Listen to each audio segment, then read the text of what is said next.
Hello, hello, it is CJ. I'm moving through my apartment. I have some LED. This is really kick-ass actually. Uh, some LED effects. This is a green light moving into the dining area with the red. And then I come over here by my window and got some blue. And I've got this. Haha. And this is awesome. Let's watch this.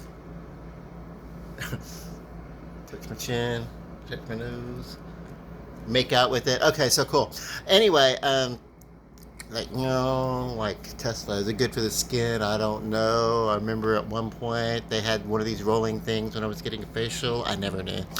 Okay, so um, CJ Miller, and I'm doing this little video for my Facebook. And the lighting's dim, but that's because basically I'm playing with LED lights, and as dim as it is, it's worse when I'm wearing shades. So, and I do have other colored, standard colored lights in my apartment, obviously. I'm just being playful. Okay, so Morbius is the movie that I just came from seeing and today, and yeah, it's like, well, it was made by Sony. It's a Marvel character, but it's made for the Sony shared movie universe that they're working on. That some time ago, there's always been licensing things that Sony's been trying to get characters from Marvel and stuff like that. And I think they still have the. I think what it is they're about to make a Spider-Man movie. I know that we're doing Spider-Man in the Marvel Cinematic Universe that we've been seeing a lot of, but they're really doing this. They're really talking a lot about um, these other Spider-Man related characters, Venom, and then there's yeah,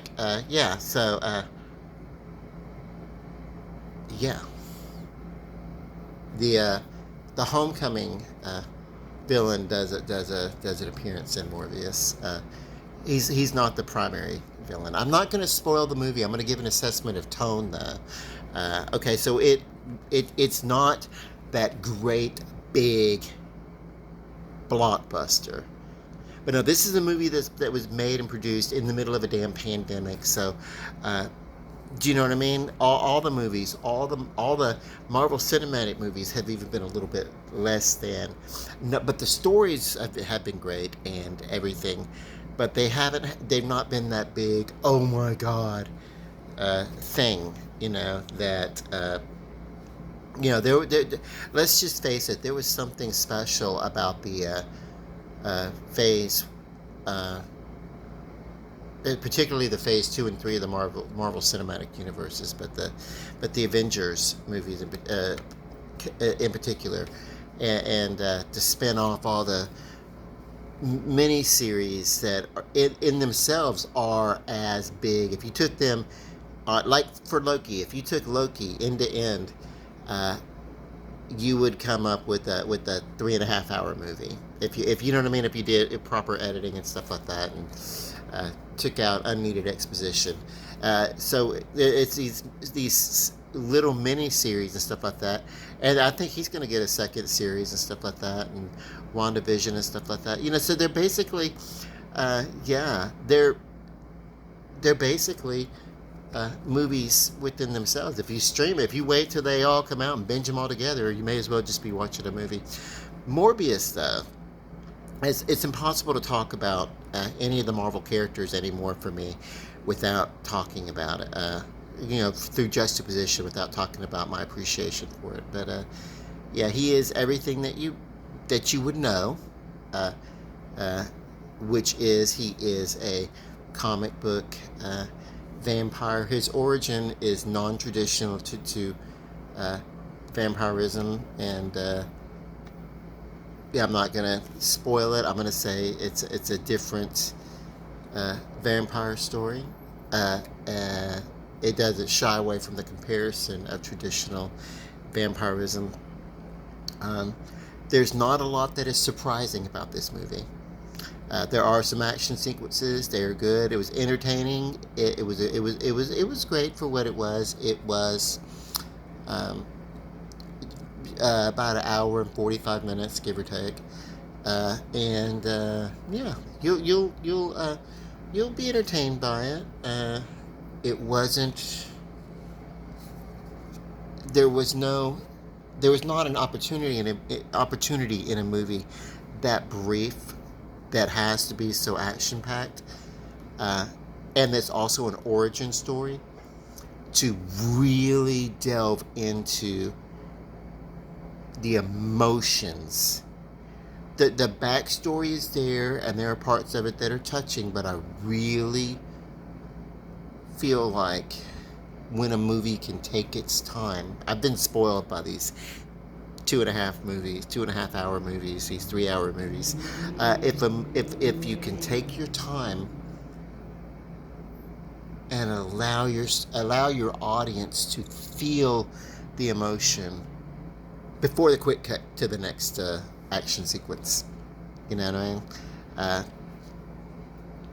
give that emotional journey, that catharsis. There's not the same opportunity. There's a journey, but there's not the same opportunity for catharsis whenever the movie's an hour and a half, hour and 45 minutes, and the first half of the movie you're getting to know the characters, and the second half of the movie, you've gotten familiar and everything like that, but then that's where the action starts, and it's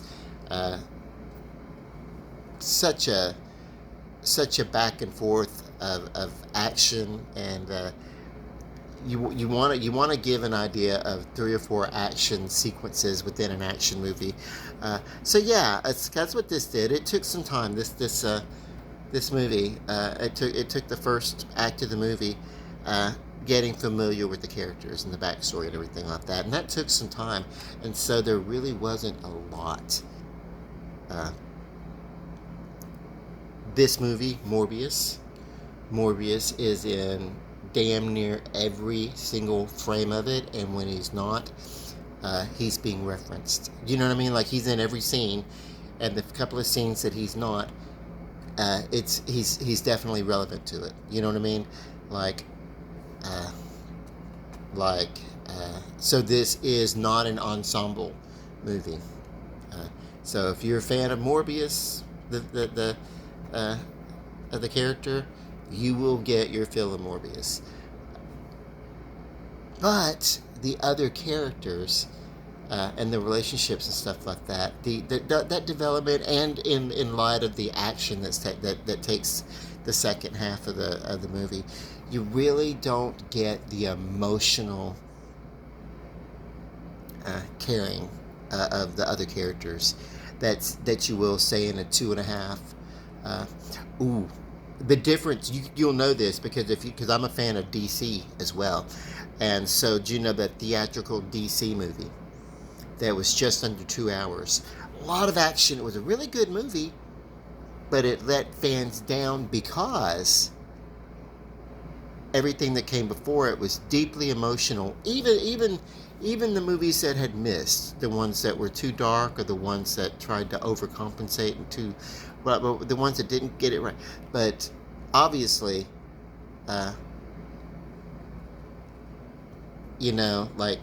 when it came right down to it, fans wanted the Snyderverse to stay true to form, because what happened, we get a 4-hour movie for that is exceptionally long, but we love it, and it can, because it was on, like, if it were at the theater, it would have only been 3 hours maybe, tops, at the time that it came out.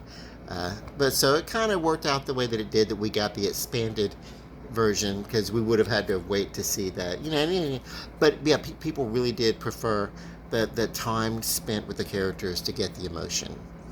You know what I mean? And so Morbius is a good solid C+. It's not a bad movie. C+, B-, if I were grading in pluses and minuses. If I wasn't grading in plus and minuses, I'd have to say it was the lower end of the B, to be honest with you. Um, but that's because I'm grading on a curve. And if I were doing this movie on its own merits, it'd be at the high end of a B.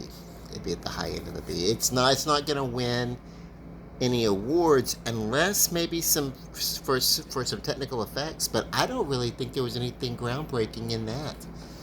I really don't.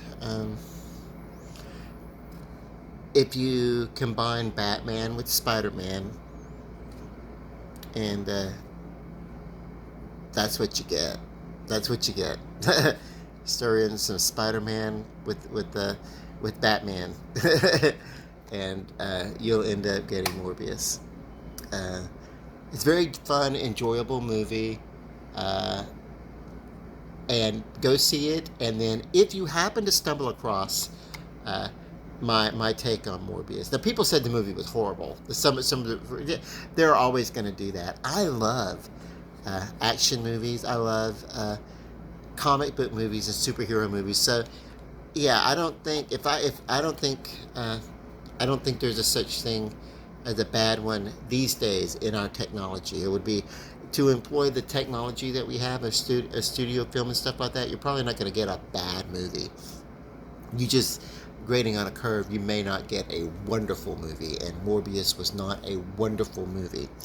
I like Jared Leto. I'm from Shreveport, Louisiana, and Jared Leto is from Bossier City. That is right across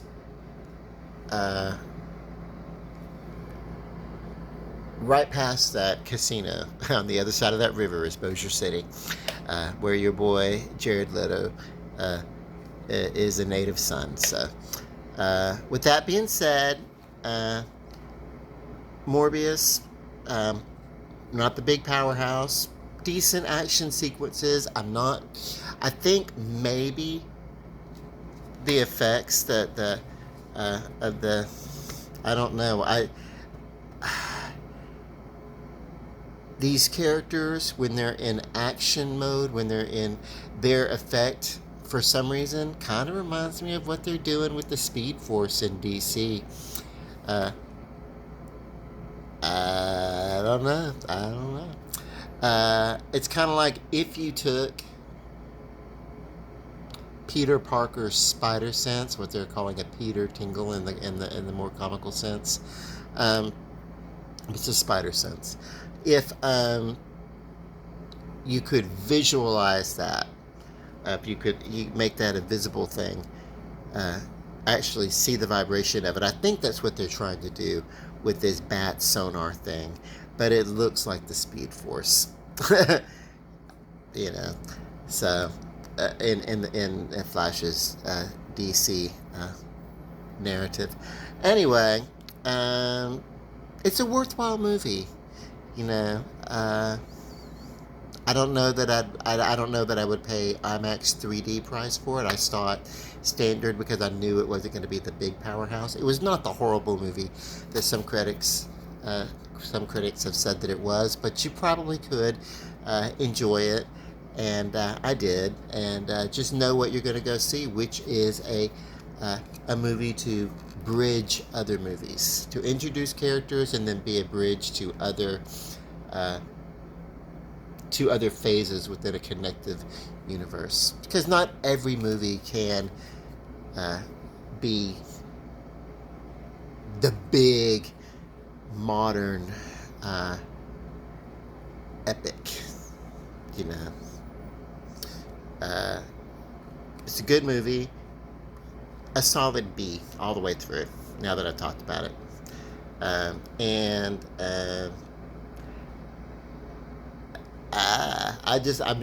don't want to let go of my video, filming myself in my little LED weird lights and everything like that. You know, my birthday's tomorrow, so I'm gonna be like 75 years old. No, not really.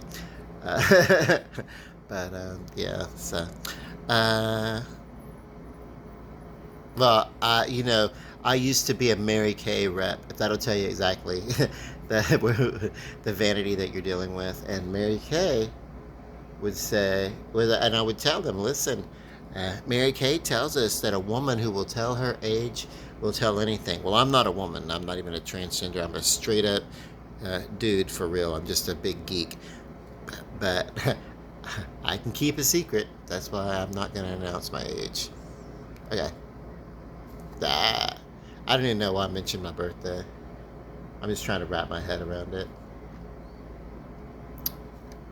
You guys have a good night. Treat yourselves well. Treat each other well. And if you see me out in the world, treat me well. Bye.